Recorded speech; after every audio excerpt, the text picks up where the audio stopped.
যদি বাংলা সিনেমাকে ফেরাতে হয় বা বাংলা সিনেমার হাল হকিকত যেমন আছে সেটাকে যদি ঠিক করতে হয় তাহলে কিন্তু বুমেরাং সিনেমাটা চলা কিন্তু খুব জরুরি। কারণ কি খালি অ্যাকশন সিনেমায় কিন্তু কমার্শিয়াল সিনেমা নয়। হে গাইজ হোয়াটসঅ্যাপ, আজকের এই ভিডিওতে কথা হবে বুমেরাংয়ের ট্রেলারটাকে নিয়ে। তো ওই ট্রেলারটার রিয়াকশান করব। তো বুমেরাংয়ের যে প্রথম দুটো গান বেরিয়েছিল সেগুলো প্রথম গানটা তো একদমই আমার পছন্দ হয়নি, এবং যে দ্বিতীয় গানটা বেরিয়েছিল সেটা আমার ভাল লেগেছিল। সেটা সোনু নিগম গেয়েছিলেন, গানটা খুবই ভালোও হয়েছিল। সেই গানটা কিন্তু ভাল লেগেছিলো, কিন্তু সেই গানটার রিচ কিন্তু এতক্ষণই হয়নি, কারণ সেটা স্যাড সং। সিনেমার কনটেক্সটে যখন স্যাড সং দেখা হয় তখন তার ইম্প্যাক্টটা আরও অনেক বেশি হয়। তো এবার চলো দেখা যাক যে এই সিনেমার ট্রেলারটা কেমন হয়েছে। এই সিনেমার ট্রেলারটা কিন্তু বিগ টাইম ওয়ার্ক করতে হবে। এর কারণটা এটাই যে যদি সিনেমার ট্রেলারটা ওয়ার্ক না করে না, তাহলে এই টাইপের সিনেমা কিন্তু অডিয়েন্সটাকে কিন্তু টানতে পারবে না। ঠিক আছে, মানে এটা কমেডি সিনেমা, স্কাইফাই কমেডি। তো ট্রেলারটা গানগুলো খুব বেশি কিন্তু রোল প্লে করে। তো এবার চলো দেখা যাক। আলটিমেটলি ট্রেলারটা তো এসে গেছে, কেমন হয়েছে ট্রেলারটা। 1 2 3 start. Magical bike. What is the price? Less than your life. Uncle Bajar! Samar Sen, Brilliant brain. আমার মানি চাই না, মান চাই স্যার। সাদে বলি পাগলা। এই শোন, আমি তোর আবার বিয়ে দেবো।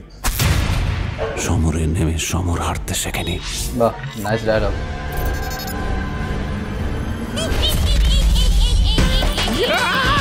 এত বড় দামড়ার উপর তুমি কাকু বলে ডাকবে? কোথায় কষ্ট কাকু? তুমি বুঝবে না মা। তোমায় দেখে না কিরকম মনে হচ্ছে তারটা একটু কাটা। বৌমা, আমি শ্বশুর, আমি কোলে উঠবো না। বাবা তুলে কোনো কথা নয়, বাবা তুলে কোনো কথা নয়। কচি বৌমার কোলে পুরো শ্বশুর দোলে। বৌমা না বৌমা, charge me Ayan, charge me. তুমি ওকে চার্জও দাও। I hate you. কমেডিটা কিন্তু ওয়ার্ক করছে। ফুল এমার্জেন্সি কেস। এই বাড়িতে কোনো মেয়ে ছেলে এন্ট্রি নিয়েছে। নিশা কোথায়? নিশাকে? ঈশার বোন নিশা। 25 বছর পর হঠাৎ করে উদয় হলো কোথা থেকে? সে তোর বাবাই বলতে পারবে। ভালো কমেডি। সে আমার শ্বশুরের অবৈধ সন্তান। জয়বাবু, একটি থাপ্পড়ে সবকটা দাঁত ফেলে দেবো তোমার। ও লাভলি। তোমার চার্জ হচ্ছিল? না না, চার্জ দিচ্ছিল। ওর বাংলাটা ঠিক আসে না। এসব কি উল্টো পাল্টা লোড করেছেন? লোড নিজেকে আপনার বউ ভাবছে। আমি বউ ভাবছি? আমি বউ না। এই শালা আমি এর মধ্যে নেই। নিশা তোর, ঈশাও তোর, আমি চললাম। এ তো পুরো বুমেরাং হয়ে গেল।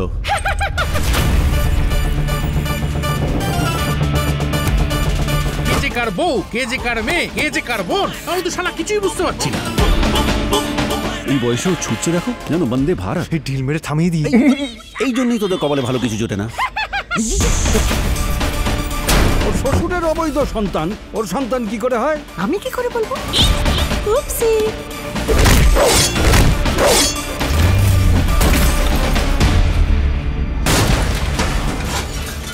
মা, কেন আমাদের একজন সুপারম্যান বা স্পাইডারম্যান নেই? বাবা,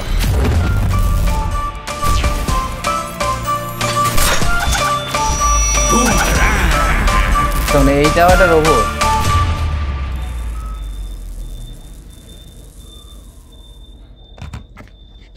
তো ট্রেলার তো দেখা হলো, এবং ট্রেলারটা রিয়েলি খুবই ভালো, এবং আমার মনে হয় ট্রেলারটা অনেকটা বড় করে দিয়েছে এরা। তো একটুখানি যদি কিছু লুকিয়ে রাখতে পারতো আমার মনে হয়েছে যে এখানে ভালো হতো।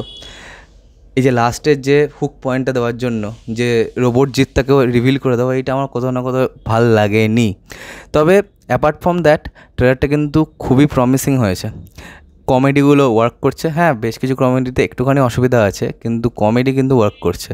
যদি বাংলা সিনেমাকে ফেরাতে হয় বা বাংলা সিনেমার হাল হকিকত যেমন আছে সেটাকে যদি ঠিক করতে হয় তাহলে কিন্তু বুমেরাং সিনেমাটা চলা কিন্তু খুব জরুরি। কারণ কি খালি অ্যাকশন সিনেমায় কিন্তু কমার্শিয়াল সিনেমা নয়, যে কোনো গল্পকে কমার্শিয়ালি ট্রিট করা যায়, এবং জিৎ কমার্শিয়াল সিনেমায় বিশ্বাসী।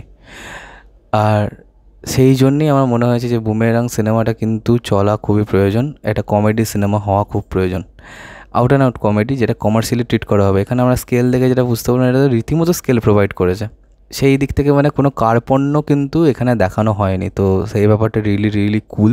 আর ট্রেলারটার মধ্যে সবথেকে পজিটিভ পয়েন্ট যদি আমার কাছে মনে হয়, সেটা আমার কিন্তু সৌরভ দাসকে বেশ ভালো লেগেছে, তাকে যে লাইনগুলো দেওয়া হয়েছে সেগুলো কিন্তু খুব ভালো। আর ট্রেলারটা ওল্ড স্কুল মেথডে কিন্তু এডিট করা হয়েছে, এখানে কোনো নিউ স্কুল আমি এত দেখলাম না, নতুনত্ব দেখলাম না ট্রেলারটার মধ্যে। কেন কি এই ট্রেলারটার মধ্যে এমন করে শুরু হচ্ছে, খুব হ্যাপাজার্ডলি শুরু হচ্ছে, খুব হ্যাপাজার্ডলি এক প্রকার শেষও হয়ে যাচ্ছে।